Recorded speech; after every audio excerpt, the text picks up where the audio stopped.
Coucou tout le monde, j'espère que vous allez bien. Je suis ravie de vous retrouver aujourd'hui pour une nouvelle vidéo dans laquelle je vais vous parler de livres de recettes. Alors pas de livres de recettes traditionnels, mais plutôt livres de recettes saines, donc cuisine saine et gourmande. Alors comment j'en suis arrivée là? Tout simplement, j'ai commencé il y a 2 ans à me poser beaucoup de questions sur mon alimentation, sur le fait que je sois tout le temps fatiguée, tout le temps cernée, que je me traîne, que je me traînais plutôt, du mal à sortir de mon lit et franchement vraiment mal. Et je me suis dit c'est pas possible, j'étais pas comme ça avant et c'est quand même pas l'âge qui fait ça, le fait de bientôt avoir 50 ans qui fait ça. Et j'ai commencé à me poser beaucoup de questions sur mon alimentation. Et je me suis rendu compte à travers de tout ce que je lisais que je mangeais beaucoup trop de sucre sous toutes les formes.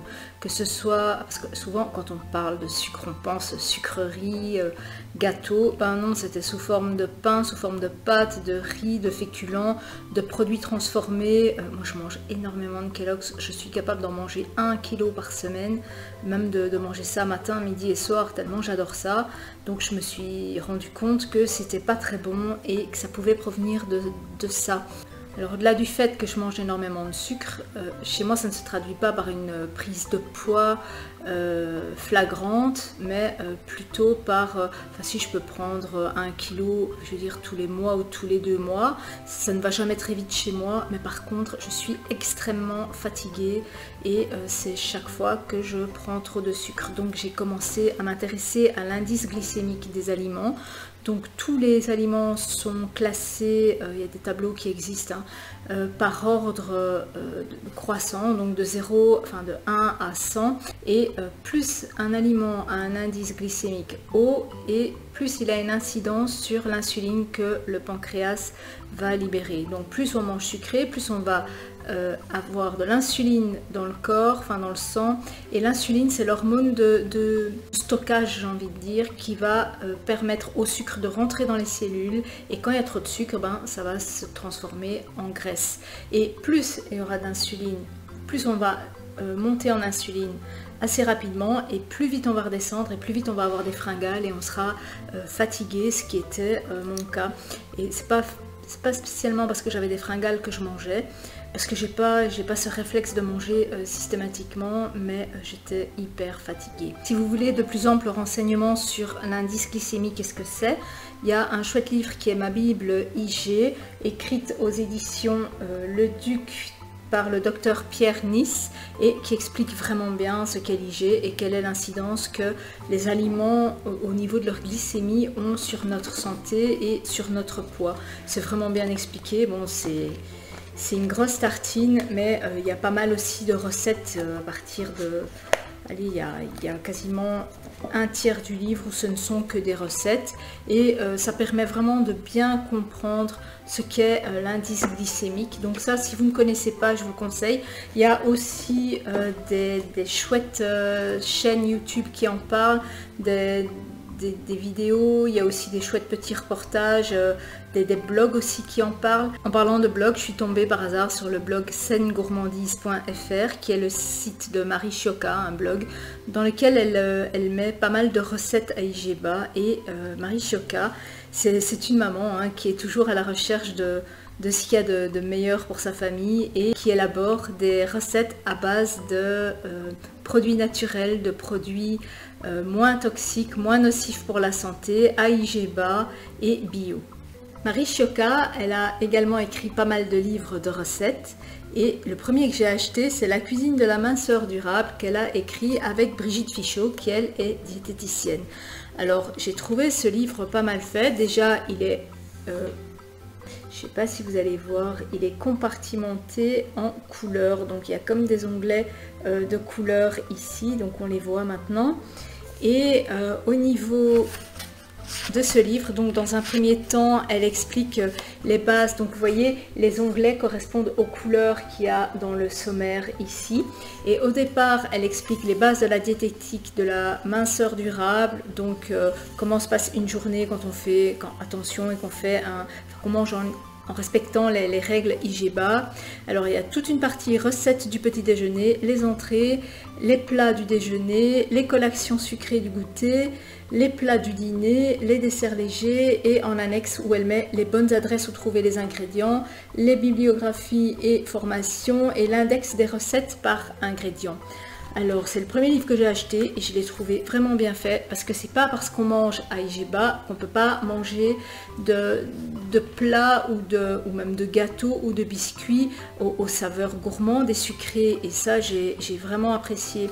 En fait, grâce à ce livre, je me suis rendu compte qu'il y avait moyen de faire de la pâtisserie et de la boulangerie en faisant descendre l'index glycémique, en utilisant des farines d'épeautre ou de petites épeautres qui ont des indices glycémiques beaucoup plus bas, en utilisant des T110 ou des T150 au lieu d'utiliser des farines blanches, et que ça faisait baisser l'indice glycémique.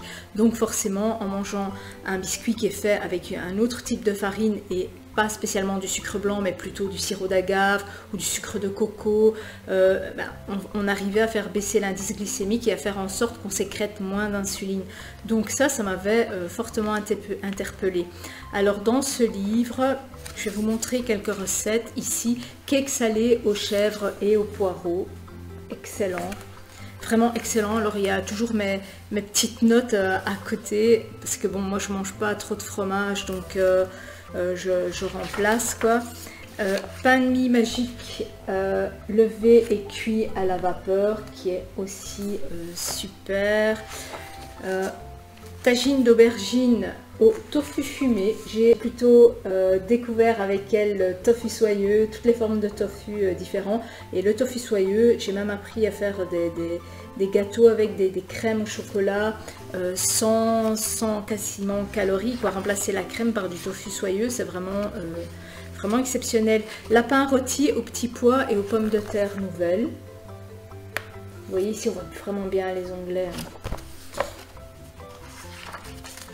Couscous léger et facile. Alors ici, le couscous, c'est, ici donc, le taboulé, ça a un indice glycémique haut parce que c'est du taboulé à base de semoule de blé blanc. Mais il existe du taboulé d'autres céréales, taboulé d'épeautre par exemple, et l'indice glycémique est bien plus bas que le couscous normal, que le taboulé normal. Alors ici, dans les collations sucrées, on a aussi cookies pralinés au son d'avoine. Ça, j'en ai déjà fait. Ils sont vraiment excellents. Spéculoos à IGBA et chocolat chaud épais aux épices douces. Alors les spéculoos, j'en ai fait des tonnes, mais j'ai pas le temps de les faire qui sont mangés quoi ici. Fondant au chocolat très sage. Regardez la photo, on a juste envie de manger quoi. Alors, il y a tout un chapitre aussi sur la cuisine détox qu'il faut préférer le soir. Donc ici, salade d'été, salade tiède au quinoa, salade niçoise. Il y a beaucoup de salades en fait le soir. Et ensuite, tout ce qui est mousse au citron, donc les petits desserts, mousse au citron. Qu'est-ce que j'avais encore vu qui était pas mal? Mousse très légère au chocolat noir ici. Donc ça, ce sont des choses qui sont permises en IGBA. Bon, c'est pas parce qu'on se gave d'IGBA qu'on va perdre du poids, hein, loin de là, mais ça permet de ne pas trop agir sur la glycémie. Alors ensuite, on a un index des recettes par ingrédient, et une chose que j'ai trouvé intéressante, c'est qu'elle met les endroits où elle trouve ses produits, parce qu'il y a beaucoup de produits qui sont vraiment pas très faciles à trouver. Donc ce livre-ci, paru aux éditions Terre Vivante, donc de Marie Chiocca, c'est la cuisine de la minceur durable. Alors je me rends compte que j'ai pas mal de livres à vous présenter, donc je vais essayer de ne pas faire une vidéo trop longue. Si jamais je vois que c'est trop long, je ferai en 2 parties. Le deuxième livre, c'est Cuisiner sans lait, toujours aux éditions Terre Vivante. Et dans ce livre, elle explique pourquoi il est préférable de manger sans intégrer de lait, trop de produits laitiers dans son alimentation. Et toutes les recettes sont faites sans lait, avec des petits subterfuges pour pallier au fait qu'il n'y ait pas de lait. Donc ici, par exemple, des buns au thym. Donc c'est une espèce de pâte de sésame, si je me souviens bien, le tahin. C'est pour faire comme des petits pains au lait en fait. Des petits cakes salés à l'ocara d'amande. Donc l'ocara d'amande, c'est quand vous avez extrait le lait d'amande, c'est ce qui reste de vos amandes, c'est l'extrait sec d'amande. Cookies salés au tahin, amande et jambon cru ici, qui sont aussi très bons. J'ai fait ici pas mal de recettes. Quiche Lorraine, jambon, fromage, où il y a un subterfuge avec le fromage parce qu'il n'y en a pas. Flamusque fondu aux épinards. Alors toujours son index ici. Hein. Alors, dans les plats principaux, on a un sauté de veau au poivre vert. Comment faire une sauce au poivre vert sans crème. Pavé aux noix et à la fleur de sel. Donc ça c'est avec du tofu. Et on arrive à faire une espèce de fromage style boursin avec du tofu. J'ai vraiment découvert le tofu et ça permet aussi d'avoir vraiment le contrôle sur ces aliments, parce que moi je vous ai dit avec mes allergies et les sulfites, ben c'est pas compatible, parce que toutes les sulfites que vous trouvez dans les aliments, ben ça déclare de plus en plus d'allergies, de plus en plus d'asthme, et perso je suis plus trop pour consommer des produits avec des sulfites, donc je préfère les faire moi-même. D'ailleurs faites le test, regardez un peu le nombre de produits qu'il y a chez vous avec des sulfites. Par exemple les sulfites on en trouve énormément dans les fruits secs. Un abricot sec de couleur orange est un abricot qui contient des sulfites. Un abricot sec, en fait, il est noir. Regardez le nombre de sulfites, enfin la quantité de sulfites qu'il y a juste dans les tucs. Bon, j'adorais les tucs, j'arrêtais pas d'en manger, ben maintenant fini quoi. Alors ici, tiramisu sans lait. Alors un tiramisu sans lait et sans crème. Du fromage, non, certainement pas. Du yaourt non plus. C'est fait avec du tofu soyeux, si je me souviens bien, parce que je l'ai fait. Oui, tofu soyeux. Je vous dis que tofu soyeux, c'est vraiment une petite merveille. Tartinade au calcium et au magnésium ici. Donc c'est une pâte à tartiner type choco. Ici, on en a mangé des tonnes. D'ailleurs, j'ai arrêté d'en faire parce que c'était un peu addictif. Et c'est fait à base de purée de noisettes. Alors j'ai la chance d'avoir un Soup & Co, donc de Moulinex. C'est cet appareil qui fait des soupes toutes seules, qui est en fait un super mixeur vraiment puissant et qui permet de faire les purées de noisettes aussi soi-même, et les laits de noisettes. D'ailleurs ici en début on a aussi toutes les recettes de lait d'amande, de lait d'avoine, de lait de noisettes, de tout ce qui est lait végétaux, qu'on ne peut plus d'ailleurs appeler lait, qu'on doit appeler boisson végétale. Et grâce au Soup & Co, nickel. Donc il faut vraiment avoir un mixeur super puissant pour pouvoir faire parfois les préparations qui sont là-dedans.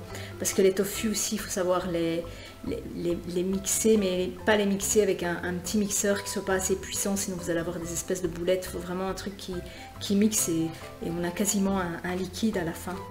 Et pour les purées d'amandes, les purées de noisettes que je fais moi-même, c'est aussi pour ne plus avoir d'additifs.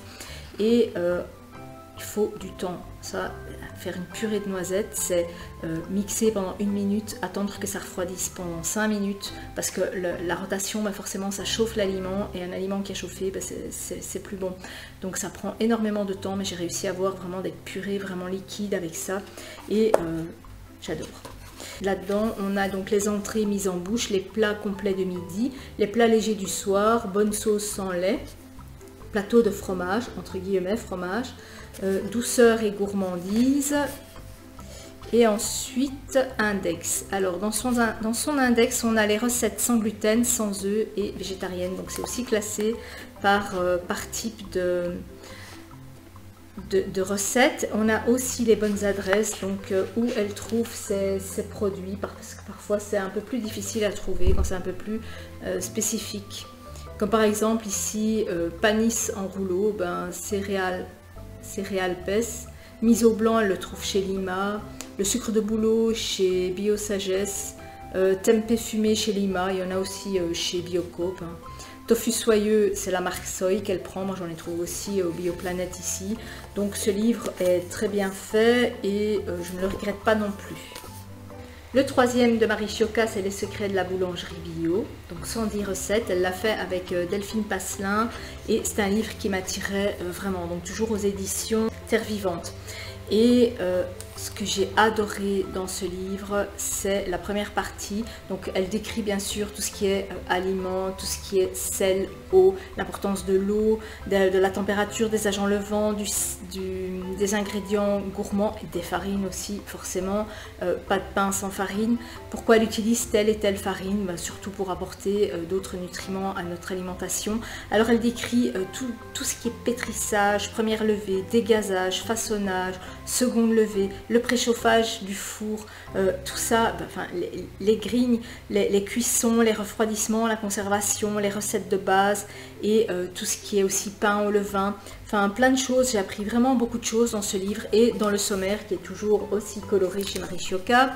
On retrouve tous les bons petits pains du quotidien, donc les pains d'épeautre tout simples, les baguettes bis, les baguettes de petit épeautre, au niveau des pains gourmands, les pains rustiques au sarrasin, petits pains farcis au fromage, les fougasses et les pains garnis, les pizzas et compagnie, parce que bon, c'est une forme de pain aussi, hein, la pizza, les pains et les gâteaux au levain, les pains du monde, les brioches et viennoiseries, les boulangeries sucrées d'ici et d'ailleurs, desserts de fête et tout. Bon, dans ces annexes, il y a toujours les bonnes affaires, index de recettes par auteur, index de recettes par type de farine aussi, ça c'est super important parce que parfois on a tel et tel type de farine, on peut pas tout avoir forcément, la table des recettes express sans gluten et sans pétrissage. Alors ici, dans ma sélection, il y a par exemple la recette de base d'un pain normal, d'un pain de base j'ai envie de dire. Ici, une baguette de petit épeautre qui est super appétissante. Moi, je suis pas trop attirée par le pain, je suis plus attirée par les viennoiseries. Le pain de mie complet. Alors, elle met toujours aussi, c'est très facile, les durées de préparation, de cuisson et de levée. Ici, des petits pains farcis au fromage qui sont aussi super beaux. Bon, moi, bien sûr, je remplace le fromage. Alors, ce que je trouve aussi génial, c'est qu'on a toujours toutes les images qui sont détaillées quand on doit faire, par exemple, ici, fougasse traditionnelle de Provence, mais aussi au début, quand elle montre comment faire un épi. Tout est vraiment détaillé, image par image. Ici, le pétrissage, comment pétrir. Ce livre est vraiment génial. Donc, pour les recettes, on revient aux recettes. Petit pain rustique au sarrasin, lard et parmesan. Je trouve que tout est appétissant dans ces livres. Briochettes aux chèvres, miel et romarin. C'est juste pour vous montrer quelques exemples. Petit pain buns à l'épeautre et au sésame. Alors ça c'est nickel pour faire. J'en avais fait pour faire des petits pains en burger. Et c'était excellent. Enfin, j'ai un four à vapeur, donc ça facilite aussi le résultat. Pain moulé de petit épeautre complet.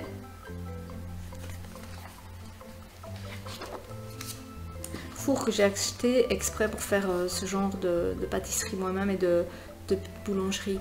Alors il y a aussi des brioches sans gluten, c'est toujours intéressant pour les gens qui sont intolérants au gluten. Et alors il y a aussi des recettes à faire à la machine à pain, donc ici le panettone à la machine à pain. Et brioche roulée à la cannelle, ça j'adore trop, ça c'est vraiment excellent. Excellent, et c'est facile en plus, 40 minutes, lever 5 heures, cuisson 20 minutes. Et franchement, c'est fait avec du grand épeautre et c'est vraiment délicieux.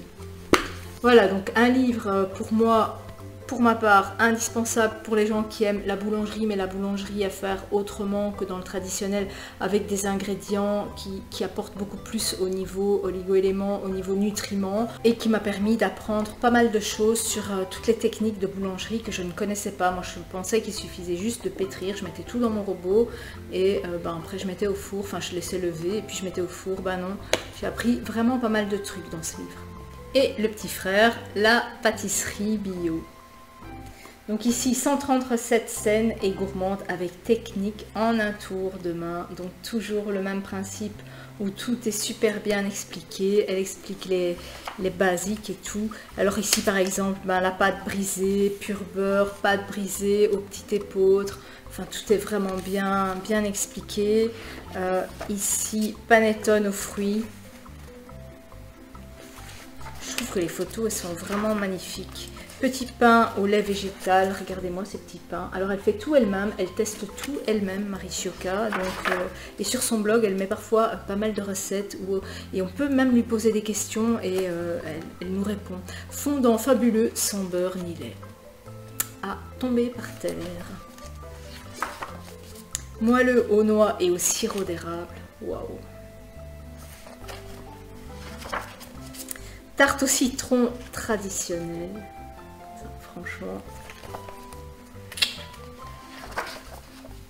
Sablé au cranberry. J'en ai fait plein de sablés. Cookies très chocolat aux noix de pécan. Tiramisu léger au miel et au citron. Alors je pense que dans ce livre, j'en ai vraiment fait beaucoup. Panna cotta végétal aux fraises. Et ce ne sont que des exemples parmi tant d'autres. Ce livre est vraiment génial. Charlotte aux fraises meringuées. Bon, ici, on est un peu moins dans l'IGBA, forcément. On est vraiment dans la douceur et dans le fait de se faire plaisir. On ne va pas manger un dessert comme ça tous les jours. C'est juste une fois par semaine. Charlotte au chocolat, pointe de café. Glace vanille pécan à la faisselle. Sorbet aux framboises sans sorbetière.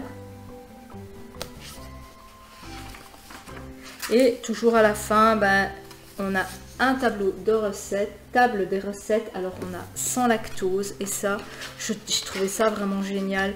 Et toutes les recettes sans lactose, recettes sans gluten, recettes sans œufs, recettes végétaliennes, recettes à indice glycémique bas. Donc tout est super bien catalogué. Il y a aussi toutes les recettes par ingrédient ici. Et tous les bons produits bio, l'endroit où elle les trouve, les marques qu'elle utilise pour être sûre de bien réussir. Regardez ça. Pour être sûre de bien réussir tous nos plats. Donc voilà, je vais terminer ici la première partie des 4 premiers livres. J'en ai encore 4 autres à vous présenter qui sont dans un autre format. Donc je vais vous faire juste après une prochaine vidéo. Je vous dis à tout de suite. Ciao!